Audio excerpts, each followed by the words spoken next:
It may seem obvious now, but the most dangerous age group in Chicago is under 21. When I was a kid, I grew up on stories of how the older guys in the street used to make sure the kids were in the house before the streetlights came on. 20 years ago, there was a such thing as staying in a child's place. But you try to put one of these kids in their place today, they'll kill you. And honestly, it wasn't much different in my era in the last decade. Now we all know what the projects are. Every major city had them at some point, and in some places like New York, they are still just as much of a thing as they were 30 years ago. But the most famous gang wars you heard about in Chicago only took place because the city has no more projects. I don't know if you want to count O Block as a project complex, but the projects were typically very tall buildings, where this is more of a co-op. Anyway, all of the real project buildings have been gone for about 20 years, and this demolition led to guys who would be friends and even guys who were unknowingly related to each other becoming enemies in the street. And that's only for the guys born in the 90s and the early 2000s, because anyone born 2005 and after never had a chance because the buildings were already gone. You have entire hoods at war, but their parents grew up down the hallway from each other.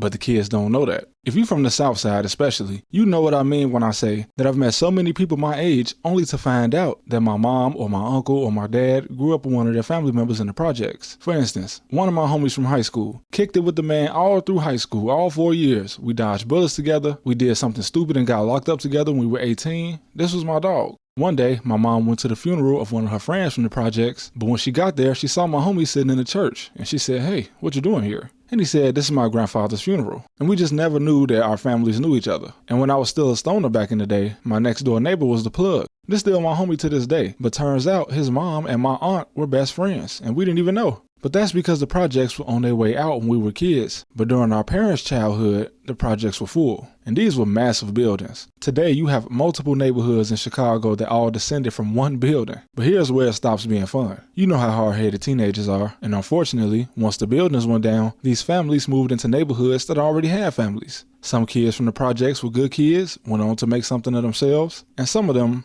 were bad. So when these bad kids moved into new neighborhoods, the kids already there had a little friction with them. There was still some organization in gangs in the early 2000s when this happened. Gang members were still jumping people in like they do in LA, and you still had to know your literature, something completely foreign to my generation and everyone after. But because of this organization, the guys coming in from the projects got together and tried to bully their way to doing what they wanted on the block. If that meant robbing some of the guys that were already living there or taking their girlfriends, that's what happened. And this is how a lot of wars started. So where you used to have an entire building on the same page, united, you now had neighbors at war with each other because the guys who already lived in these neighborhoods, their parents owned houses here, their grandparents owned houses here. Then all of a sudden, families come in 50 deep and try to overrun them. So in their eyes, y'all gotta go. But the guys that just came from the projects were not gonna go without a fight. Remember, they just came from the projects, a real grimy situation. The corruption in these buildings ran deep, from police officers helping facilitate the drug trade while taking their cut of money from the drug trade, to assassinations coming from snipers posted on rooftops and in the windows. This was not the type of gangbanging that we see today.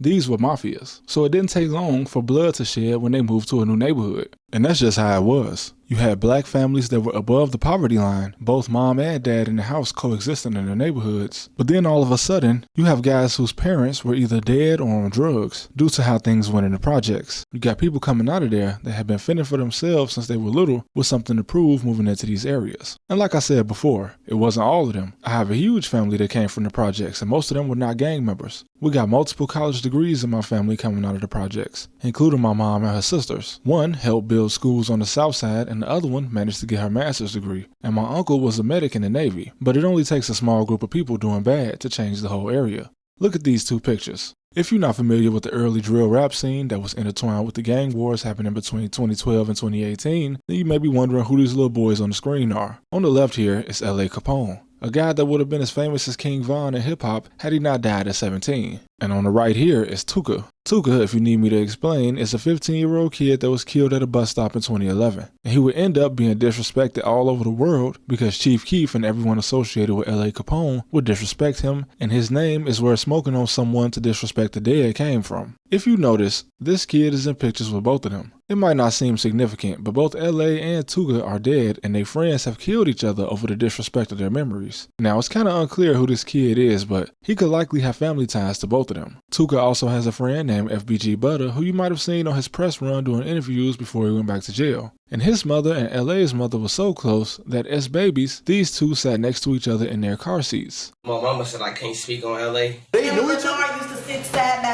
their car seats on my mama's kitchen table. And then they grew up and they didn't even know each other. Only for them to grow up as rivals while their friends killed each other. Butter was even shot by King Von, who was LA's friend. And Von and LA was so close that Von even went to jail one time wearing LA's coat. And all of this goes back to the projects, a war that lasted a decade where only a handful of them are still alive today, and most of their families grew up together. They tore the projects down, so everybody just scattered all over the place. And now, in 2025, their generation is either all adults with children or dead. The younger generation has no such ties with each other, and the inherited beef just goes on and on. When I was a kid, the older guys on my block would say F the other side, and they would influence everyone younger to say the same thing, but nobody explained why. Of course, if you weren't a follower, then this meant nothing to you. This wouldn't just make you a gang member. What would make you a gang member is when you actually saw the guys on the other side, and they were taught the same thing, and one of them is a follower, and maybe he even has a gun. You see, people outside the hood choose to believe that all of this is just a product of broken homes, and that's just not the case.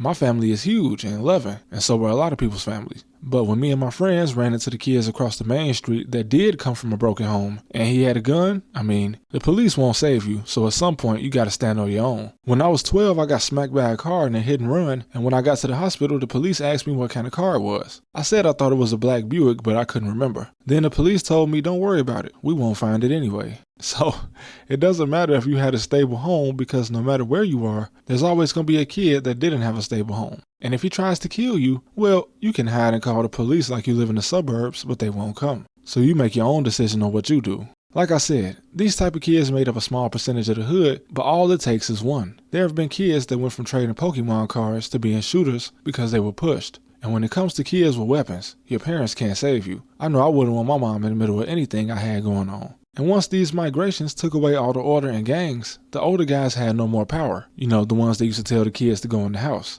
They became afraid of the kids, and for good reason. And now, we are where we are today. Back then, the younger guys needed the older guys to supply them with weapons to defend themselves. But now, a kid just can get one from another kid, and then he can order a switch on the internet to turn a semi to a fully. I know y'all were on my ass in the last video because I said semi-automatic instead of fully. You know what I meant though. But it's a pretty simple trickle effect that was started by something that should have never even existed in the first place. If you look back in history, especially in Chicago, there was none of this gang violence in the black community until the projects got mixed with drug money. And when you go out of town, especially around Chicago, this leads people that have never been to believe that gangs are still fighting over a turf or drugs or some fantasy like that. And this just comes from the projects, because you would have one whole building with huge money-making operations, and these operations would also involve murder and corrupt police officers taking their cut. But the projects should have never existed in the first place, because it created something that was unsustainable, and once it fell apart, it was just chaos. The mafias were broken down, and all of the broken homes spread around the south side and the west side of Chicago. And today what we're seeing are the kids and grandkids of both the broken homes and the stable homes that had to jump in the streets to protect themselves. And that's where we at.